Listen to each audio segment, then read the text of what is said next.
നമസ്കാരം. നമസ്തേ. നിങ്ങളും രാജേഷ് ഗോയിക്കളും കൂടി മൈസൂർ ചാമുണ്ഡി ഹിൽസിൽ പോയപ്പോൾ നിങ്ങൾക്കൊരു അനുഭവം ഉണ്ടായിന്ന് എന്നോട് പറഞ്ഞിരുന്നു രാജേഷ്. അതൊന്ന് പങ്കുവെക്കാമോ? ശരിയാണ്, ഞങ്ങളൊന്ന് അന്ന് യാത്ര ചെയ്തിരുന്നു. അന്ന് രാജേഷ് ഗുരുക്കൾക്ക്, നമ്മളെ ഭാർഗവ കളരി സംഘത്തിൻ്റെ രാജേഷ് ഗുരുക്കൾക്കൊരു സിനിമ ഉണ്ടായിരുന്നു. അതിൽ സ്റ്റണ്ട് സീൻ അദ്ദേഹമായിരുന്നു കൈകാര്യം ചെയ്തിരുന്നത്. അങ്ങനെ ഞങ്ങളന്ന് പോയത്. അത് കഴിഞ്ഞിട്ട് മടങ്ങുന്ന സമയത്ത് ഞങ്ങൾ ചാമുണ്ഡി ഹിൽസിലൊന്ന് പോയി. അപ്പോൾ ചാമുണ്ഡി ഹിൽസിൽ ഞാൻ ആദ്യമായിട്ട് പോകുന്നത്. ഞാൻ അതിന് മുമ്പ് പോയിട്ടേ ഇല്ല. ഇത് കാണേണ്ട സ്ഥലം കേട്ടോ, നല്ല ഭംഗിയുള്ള സ്ഥലമാണ്. മൈസൂർ സിറ്റി കംപ്ലീറ്റ് ആ കുന്നിൻ്റെ മുകളിൽ നിന്ന് നോക്കിയാൽ കാണാൻ പറ്റും. അന്ന് ദസറ ആയതുകൊണ്ട് നല്ല തിരക്കായിരുന്നു. നല്ല തിരക്കാണ്. ഞങ്ങൾ താഴെ നിന്ന് ലൈന് എവിടെയോ കിടക്കുന്നത്. അപ്പോൾ ഞാൻ അവനോട് പറഞ്ഞു, നീ ലൈന് നിൽക്കണ്ട, നീ വാ എന്ന് പറഞ്ഞിട്ട് അവനെയും കൂട്ടിയിട്ട് ഞാൻ വരും. ഞാൻ എൻ്റെ ജീവിതത്തിൽ ആദ്യമായിട്ടാണ് അവിടെ പോകുന്നത്. അപ്പോൾ അവനോട് ഞാൻ പറഞ്ഞു, ഇതിൻ്റെ പിന്നിലൊരു ക്ഷേത്രമുണ്ട്, നമുക്ക് അവിടെ പോയിട്ട് തൊഴാമെന്ന് പറഞ്ഞു. അവൻ അതിശയമായിരുന്നു, കാരണം ഞാൻ എങ്ങനെയത് അറിയുന്നു എന്നുള്ളത്. അങ്ങനെ ഞങ്ങൾ പിന്നിലെത്തിയപ്പോൾ സത്യത്തിൽ അവിടെ പ്രതീക്ഷിച്ചിട്ടൊന്നുമല്ല പോയത്. പക്ഷെ അവിടെ എത്തിയപ്പോൾ അവിടെ ഒരു ക്ഷേത്രമുണ്ട്, ഒരു കല്ലിൻ്റെ ക്ഷേത്രം. എപ്പോഴും പോയാൽ നിങ്ങൾക്കും കാണാൻ പറ്റും പിന്നിൽ ഈ ക്ഷേത്രത്തിൻ്റെ, ഇപ്പം സ്ഥിതി ചെയ്യുന്ന ക്ഷേത്രത്തിൻ്റെ പിന്നിൽ ഒരു കല്ലിൻ്റെ ക്ഷേത്രം, കരിങ്കല്ല് കൊണ്ട് ഉണ്ടാക്കിയൊരു ക്ഷേത്രം. അതിൽ ആരതി നടക്കുന്ന സമയം വൈകിട്ട് ഞാനും രാജേഷ് ഗുരുക്കളും കുറേ പശുക്കൾ, കോടമഞ്ഞും, ഇതായിരുന്നു ആ സിറ്റുവേഷൻ. അത് ഭയങ്കര സന്തോഷം തന്നൊരു സീനാണത്. കാരണം ഞങ്ങൾ ഈ പശുക്കളെ ഇടയിൽ നിന്നിട്ടാണ് ഞങ്ങൾ പ്രാർത്ഥിക്കുന്നത്. ഈ പശുക്കളൊക്കെ ആരതി കാണാൻ വേണ്ടി നിൽക്കുന്ന പോലെ എല്ലാവരും നടൻ്റെ നേരെ മുഖം തിരിച്ചിട്ട് നിൽക്കുകയാണ് എല്ലാവരും. വലിയൊരു അത്ഭുതമായിരുന്നു.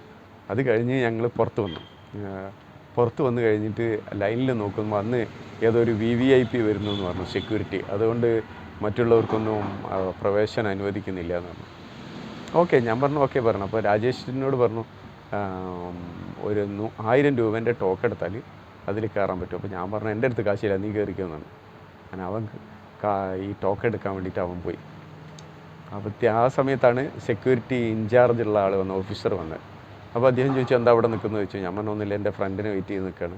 അപ്പോൾ സെക്യൂരിറ്റി പറഞ്ഞു, ഇവർ ലൈനിൽ കയറാമെന്ന് വിചാരിച്ചിട്ട് വന്നായിരുന്നു, പക്ഷേ ഇന്ന് VVIP ഉള്ളതുകൊണ്ട് കയറ്റുന്നില്ല, അതുകൊണ്ട് ഞാൻ അവരെ തടഞ്ഞു വെച്ചാന്നാണ്.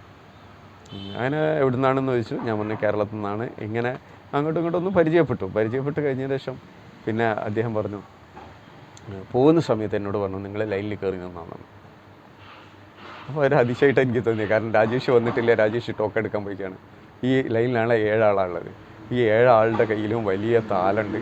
അതിൽ സാരി, ഫ്രൂട്ട്സ്, വലിയ മാലകൾ, മുല്ലമാലയുണ്ട്, എല്ലാം ഉണ്ട്. പലതരത്തിലുള്ള മാലകളാണ് ഈ 7 ആൾക്കാരുടെ കയ്യിലുള്ളത്.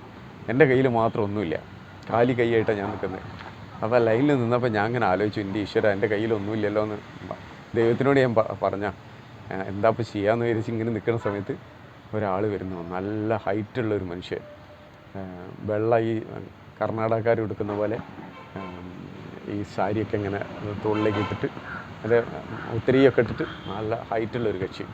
എന്നിട്ട് എന്നോട് വന്നിട്ട് പറഞ്ഞു, നിങ്ങളിതൊന്ന് നടക്കൽ കൊടുക്കണം എന്ന് പറഞ്ഞിട്ട് വലിയൊരു മാല എൻ്റെ കയ്യിൽ തന്നു.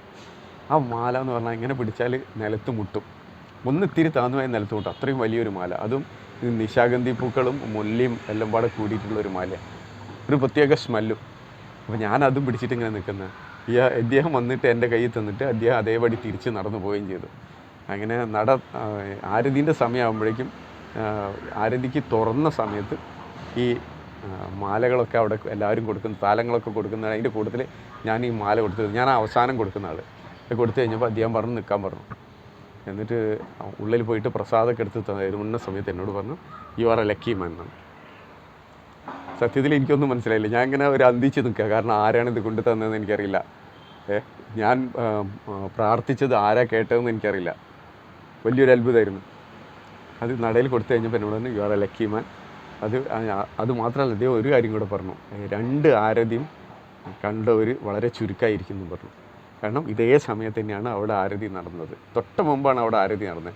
ആ ആരതി കഴിഞ്ഞിട്ട് ഇവിടെ വന്നിട്ട് നിൽക്കണമെങ്കിൽ പിന്നെ താഴത്ത് പോയിട്ട് ലൈൻ നിൽക്കണം, അപ്പോഴേ കഴിയില്ല. പിന്നെ പലർക്കും അറിയില്ല ബാക്കിൽ ഇങ്ങനെ ഒരു ക്ഷേത്രം ഉള്ളതും ആ ക്ഷേത്രത്തിൽ ആരതി ഉണ്ട് എന്നുള്ളതും പലർക്കും അറിയില്ല. കാരണം അതുകൊണ്ടാണല്ലോ ഞങ്ങൾ 2 ആളും മാത്രം ഉണ്ടായിരുന്നത് ആ ക്ഷേത്രത്തിൽ. അതൊരു വലിയ അനുഭവമാണ്. ഒരു അത്ഭുതമാണ് സത്യത്തിൽ. ഇപ്പോഴും ഞാൻ അതിനെക്കുറിച്ചിട്ട് അതിശയത്തോടു കൂടിയിട്ടാണ് ഇപ്പോഴും അതിനെക്കുറിച്ച് ആലോചിക്കുന്നത്. ദൈവത്തിൻ്റെ ഓരോരോ കളികൾ, അല്ലാതെ എന്താ പറയുക. നമസ്കാരം.